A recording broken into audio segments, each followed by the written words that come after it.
Hi, welcome back to the channel. This video is another update on the situation in Russia. What I'm trying to do in this series of videos is provide you with a better understanding as to what the implications for the global economy are of Russia's invasion of Ukraine. And unfortunately, it's multifaceted and it's hitting us in a variety of different ways. So in this video today, I'm going to go through one of the big issues that you'll have seen in the press everywhere, the price of oil. And the price of oil is now coming firmly into focus because the US and Europe is considering an outright ban on all Russian oil. So as it sits at the moment, we've got sanctions in place against a lot of the big companies in Russia, and that's causing major problems. And the UK and Canada have introduced port bans, so they will no longer accept any Russian ships docking. So that means that the big cargo vessels that are carrying Russian oil cannot unload in the UK and Canada. But the rest of the world is technically still open for business on the oil front. And if this ban is brought in, then that is going to reduce the supply of oil globally. And I'll get into the details of what the implications of that are for oil prices, for the supply of oil, and what the implications are for the global economy. Because oil isn't just used in vehicles, it's used in a variety of different ways. So we'll go through some of that in a bit more detail. But before we get started, if I could ask you at some point during this video to give me a thumbs up if you're enjoying the content. The reason I'm making these videos is that I want to provide a better explanation as to what's going on and also to demystify the world of finance, because I think there's a lot of journalists out there who like to use jargon and talk about things in a way that make them look very intelligent and make you feel that you don't really know what's going on. So I'm trying to break down all those barriers and actually tell you it as it is, to give you the bottom line so that everybody can understand what the implications of what's going on in Ukraine have for the whole of the world. So if that sounds like your sort of thing, then please subscribe. And don't forget that I always include chapters in my videos. So if there's a section that you're not particularly interested in, it's really easy to skip over it and move on to the next one.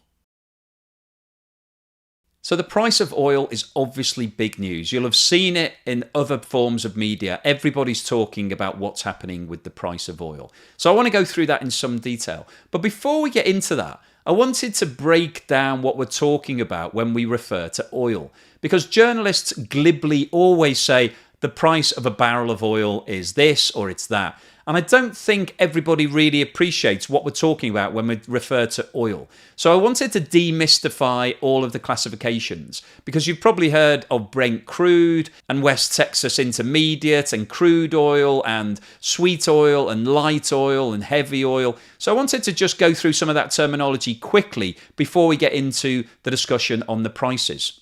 So crude oil is the term that's referred to the oil that is sitting under the Earth's core right now. That is how it exists in its natural state. And when you set up a drilling facility and bring that oil to the surface, that gives you the raw material to then go on and make all of the other products that everybody's familiar with, such as gasoline and diesel and those sort of things.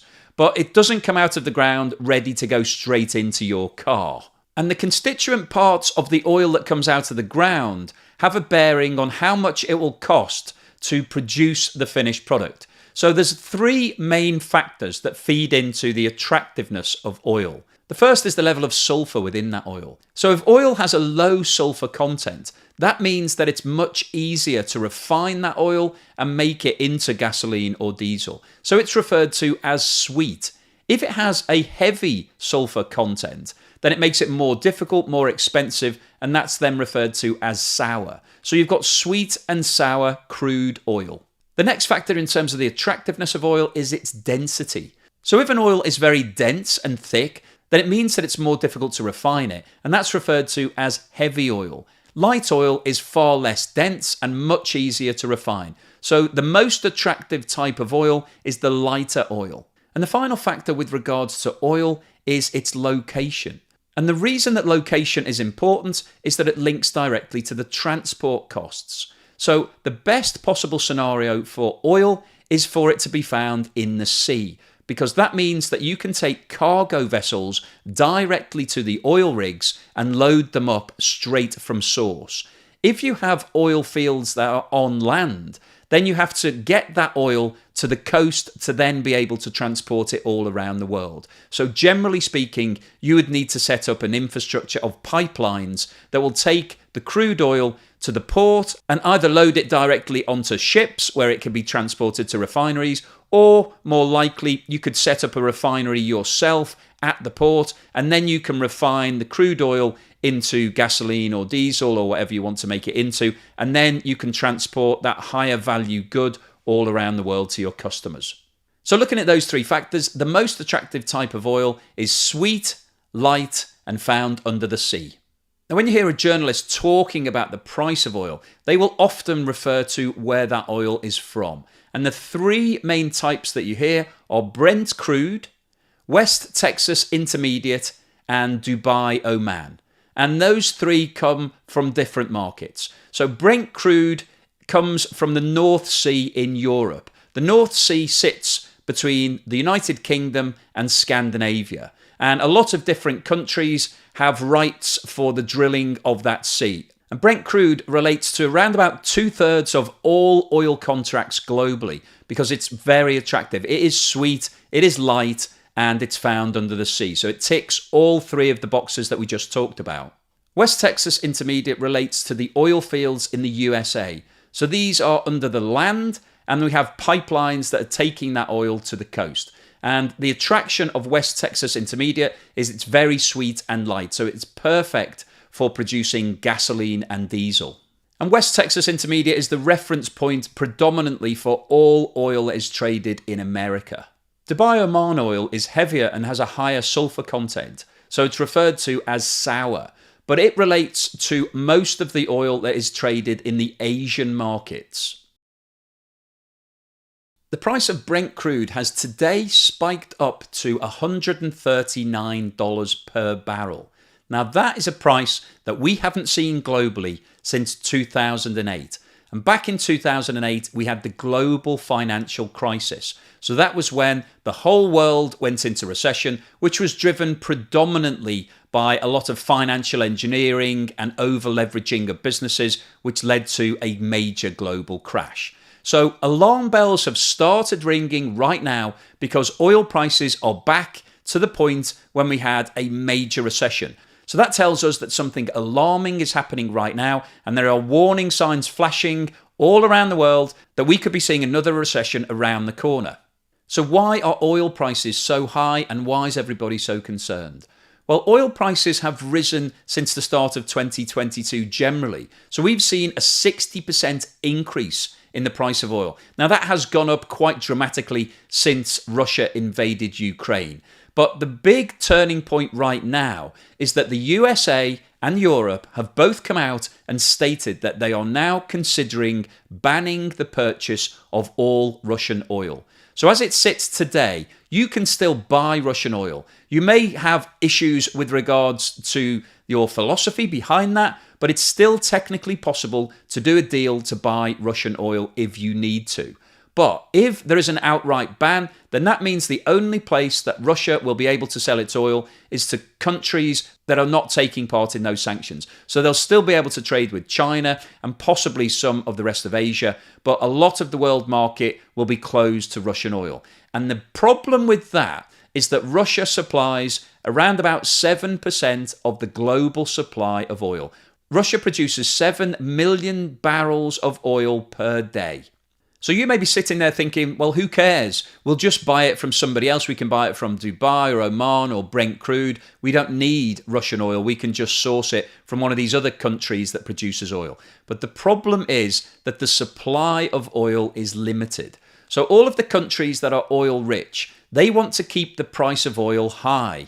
So they have an agreement between all of them that they won't produce more than a certain amount. So there's a network called OPEC, which is 13 countries around the globe who are some of the biggest countries that produce oil, and they have quotas that they set at the start of each year which set the price of oil and make sure that it doesn't go too high or too low. They want to preserve their profits. They don't want one particular country suddenly flooding the market with lots and lots of oil and bringing the price down dramatically. So they have this agreement to maintain their profit margins. But the problem with it is that it's very difficult for them then to increase their production. And also with the production of oil, there's a lot of infrastructure that is involved in getting oil out of the ground and then moving it all around the world. So it's not straightforward to be able to change things within the matter of weeks or even months. So if we see 7 million barrels of oil disappearing from the global supply chain, it's very difficult to replace that. So the best estimate at the moment is that OPEC may be able to increase its production by 2.5 million barrels at best within the next 2 months. So it will take 2 months to get to that point. So that still leaves us 4.5 million barrels per day short of what we need right now. So that's why prices have started to spike, because the market can see that supply is short and demand is long. And when you have a situation like that, simple economics tells you that prices always rise when demand is greater than supply. And going forward, we can't see how that equilibrium would be reset, because we've got a couple of nations who potentially could fill the gap, who have sanctions against them as well. So we've got Iran, who's sanctioned right now, and we've got Venezuela, who have some political issues and have been under sanctions since 2019. So the global markets are looking at the overall position. They can see that there's a shortage of supply, and that's why the price of oil has spiked at 139 today. Now, whilst we would all like to believe that we're moving away from fossil fuels, and we've all got to the point where renewable energy is replacing the need for coal, and we're going to be driving electric vehicles, and therefore we don't need gasoline and diesel and petrol, unfortunately, we're a long way from being at that stage. And the world is entirely dependent upon oil, and it's likely to continue for at least the next 10 years, possibly a lot longer than that. So what we're seeing right now is the impact of a reduction in supply on the global economy. And unfortunately, the increase in price of oil is going to have a direct negative impact on the whole economy, because there are two main factors here. The first is that oil is used for transport. So every single good around the world needs to be transported. So the transport costs are fed into the overall price of all goods. So as transport costs go up, that will increase the price of everything. So that's how transport costs relate to the price of goods. But they also have a negative impact in terms of inflation and the spending power of the money in your pocket. Because most people around the world have vehicles, and they have to put fuel into those vehicles, and the price of that fuel is directly linked to oil. So the prices at the pumps are very sensitive, and they will have moved already, and they will be going up. And you'll know yourself, if you've got a vehicle, that it's getting more and more expensive to fill that vehicle every time you go back to the pumps. And that's likely to continue for the whole of 2022. And there's nothing you can do about that. People don't have large storage areas to be able to store thousands of gallons of gasoline. It's just not feasible. So you just have to pay whatever the going price is. And the going price is going up, unfortunately. And then the final factor with regards to oil prices is that oil and its constituent parts are used in the manufacture of a lot of different products. So plastics and a lot of man-made materials use oil-based products in their manufacturing process. So as the price of oil goes up, that increases the price of those raw materials and therefore feeds through into the finished prices of all of those goods. So we've got a triple whammy here that is going to impact on everybody. What's the summary and conclusion today? Well, clearly the biggest takeaway from today's video is the oil price. We are sitting at a very precarious position right now. It is likely that the US and Europe are going to ban the import of all Russian oil. Now that will hurt Russia for sure, because they will then need to find new buyers of that oil, and it will drive down the price of Russian oil because there's a limited market for it. But it's likely to hurt the Western world more, because it's not straightforward to increase the supply of oil. So it's going to take some time. It's going to take at least 3 to 6 months to be able to potentially get to the point where we could fill the gap, but it could take even longer than that. It could take 12 months or potentially more than that. And during that period, we are going to see the price of oil rocketing to a point that we've never seen before. It could touch $200 per barrel. And if it does, it is definitely going to have a massive impact on the global economy. At best, we could hope for stagflation. And stagflation is a situation where we've got stagnant economy and inflation. That's how stagflation was created by some clever journalist. He merged those two words together to get stagflation. But that's the best case scenario because inflation is here to stay. We are going to see price rises continue through the whole of 2022. We've got shortages of oil, we've got shortages of food, and we've just got an upward increase in prices that are being driven by all of those factors. So inflation is likely to stay at record levels. The big question is, can the economy start growing to match inflation? And I think the answer to that is no, it can't. So I don't think we'll get to stagflation. I think it's more likely that we're going to hit some form of recession at some point during 2022. And the movement in the price of oil is likely to bring that recession forward because it moves very quickly. We've seen today that the prices are touching around about $140 per barrel. I think it's likely that if the announcement is confirmed that the US and Europe are banning Russia, that it's going to go way beyond 150 really quickly.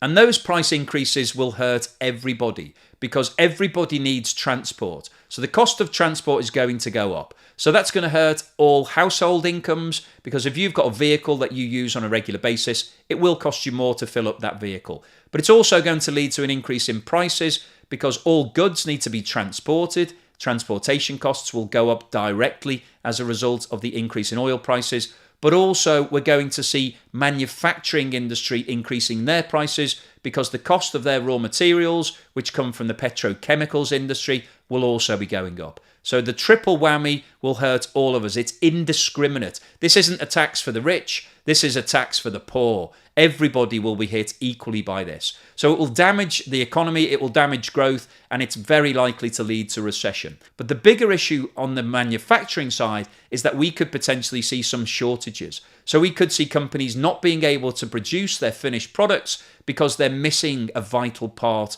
of the ingredients for that manufacturing process. So that will cause those companies to have to stop production, they'll lose money, some employees won't get paid, and we're starting to see how the impact of price rises and these sanctions against Russia are going to feed through into the real world economy.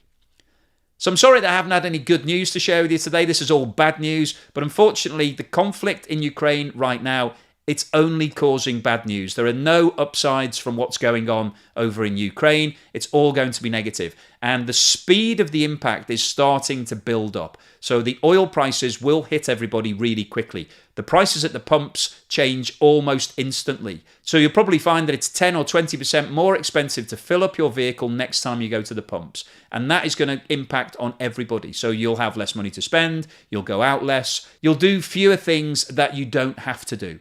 So it's already starting to feed through. Hopefully you've liked the structure and the content that I'm providing you with.